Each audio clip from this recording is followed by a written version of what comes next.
안녕하세요, 의사들입니다. 저희가 지난 시간에는 가슴 처짐의 정도를 이제 체크해 볼 수 있는 자가 진단법을 알려드렸는데요. 가슴이 처졌다면 어떻게 해야 될까요?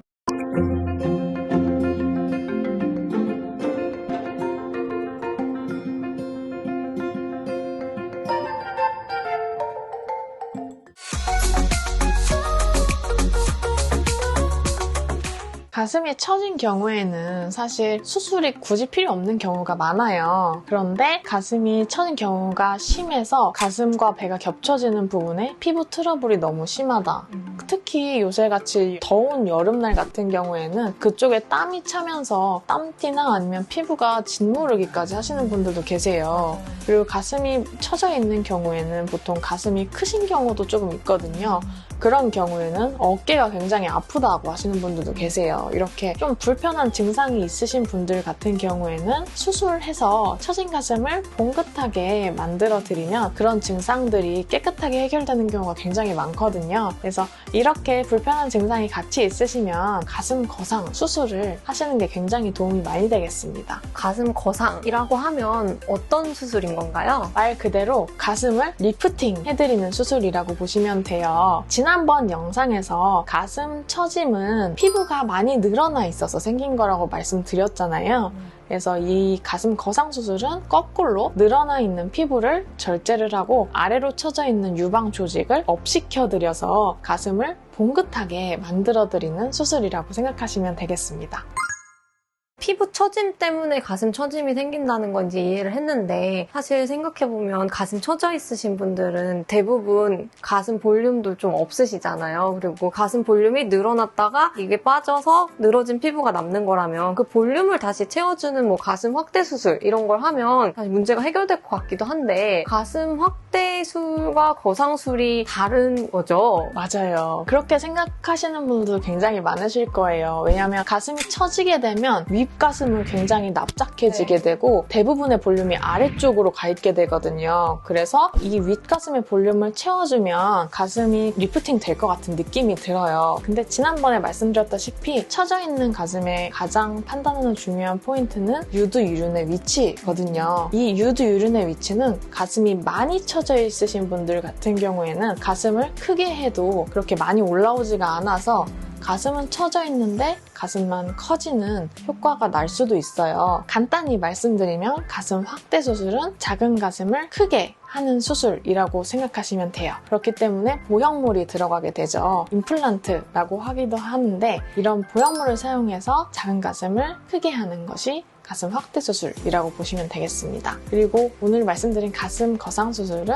유두의 위치 자체를 위로 올려서 처진 가슴을 봉긋하게 만들어드리는 수술이라고 생각하시면 되겠고 아무래도 아래쪽으로 처져 있는 볼륨이 위쪽으로 옮겨가기 때문에 가슴 거상 수술을 하시면서 보형물을 넣지 않으시더라도 가슴이 원래보다 조금 더 커졌다는 느낌을 받으시는 분들도 계세요. 유륜의 위치와 함께 볼륨의 위치가 같이 교정되는 효과가 있는 수술이군요. 맞아요. 그런데 사실 아래로 간 유두와 유륜의 위치를 다시 올려주는 게 어떻게 이루어지는 건지 잘 상상이 안 되거든요. 그래서 오늘 가슴 거상 수술에 대해서 한번 설명을 드려볼게요. 가슴 거상 수술은 보통 가슴 밑선보다 유두와 유륜의 위치가 더 아래쪽에 있으신 분들에서 많이 시행을 하게 돼요. 그리고 가슴이 처져 있는 정도에 따라서 올려야 하는 정도가 굉장히 많이 다르기 때문에 수술 방법이 달라지게 됩니다. 수술 방법이 여러 가지가 있는 건가요? 네, 크게 4가지로 나눌 수가 있어요. 흉터가 적게 남는 방법, 그리고 흉터가 많이 남는 방법이 있는데요. 가장 적게 남는 방법부터 시작을 하면 먼저 반달절개 거상이 있고 그 다음에 두 번째로는 유륜절개 거상이 있고 그 다음에 세 번째로는 수직절개 거상이 있고 그리고 마지막으로 흉터가 가장 많이 남게 되는 O자 절개 거상이 있어요. 결국 절개 모양에 따라서 수술법이 나눠지는 거군요. 맞습니다. 가슴이 많이 처져 있으신 경우에는 피부 절제를 더 많이 해야 가슴이 더 봉긋해질 수 있기 때문에 수술 방법에 따라서 흉터의 모양이 달라지게 되죠. 먼저 살펴보실 수술 방법은 반달절개 거상입니다. 반달절개 거상 같은 경우에는 그렇게 많이 처져 있으시지 않은 1도 유방 하수에서 시행하면 굉장히 효과가 좋은 수술이세요. 유륜 위쪽으로 피부를 반달 모양으로 절개를 해서 유륜의 위치 자체를 올려주게 되는 그런 효과를 가지고 있고요. 흉터도 유륜 위쪽 둘레로 해서 반 정도만 남기 때문에 굉장히 흉터도 보이지 않으면서 간편한 좋은 수술이라고 할 수가 있어요. 그런데 가슴이 많이 처져 있으신 경우에는 아무래도 이 수술로는 큰 효과를 보기는 힘드시겠죠. 두 번째로는 유륜절개 거상입니다. 유륜절개 거상은 유륜 주변으로 도넛 모양으로 동그랗게 피부를 절제를 하는 수술 방법이에요. 이렇게 절제를 하게 되면 결과적으로 흉터는 유륜 전체에 동그랗게 남게 됩니다. 역시 유륜 주변으로 남기 때문에 흉터는 거의 보이지 않는다고 보셔도 무방해요. 하지만 절개하는 피부의 양을 많이 할 수는 없기 때문에 역시 1도 정도의 유방 하수에서 효과가 있는 수술이라고 할 수 있겠습니다. 세 번째 살펴볼 수술은 수직절개 거상입니다. 만약에 가슴이 처져 있는 정도가 2도 정도에 조금 더 심하게 처져 있는 정도다 하시면 이 수직절개 거상이 굉장히 효과가 좋으실 거예요. 왜냐하면 디자인에서 보시다시피 절개할 수 있는 피부의 범위가 굉장히 더 늘어나게 되기 때문에 유륜이 올라갈 수 있는 위치를 굉장히 드라마틱하게 올릴 수가 있거든요. 그리고 흉터 같은 경우는 유륜 주위에 동그랗게 그리고 일자로 아래쪽으로 수직으로 남게 되겠습니다. 물론 수직 절개 흉터가 보이긴 하지만 2도 이상으로 많이 처져 있으신 경우에는 굉장히 효과적인 방법이라고 할 수 있겠습니다.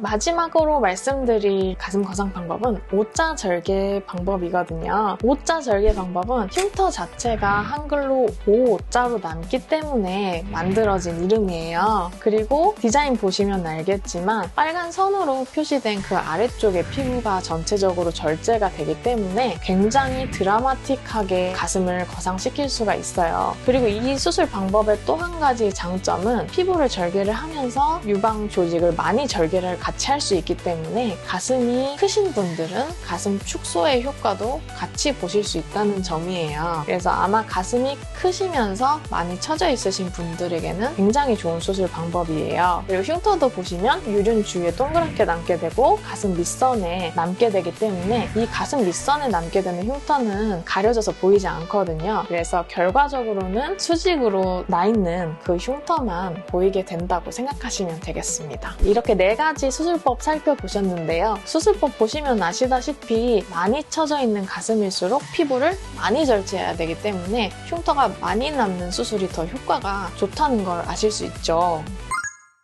오늘은 가슴 거상 수술법에 대해서 살펴보았는데요. 나에게 맞는 수술 방법은 전문의와 상담을 하셔서 결정하시길 바랍니다. 오늘 영상이 도움이 되셨다면 구독과 좋아요, 알림 설정까지 부탁드려요.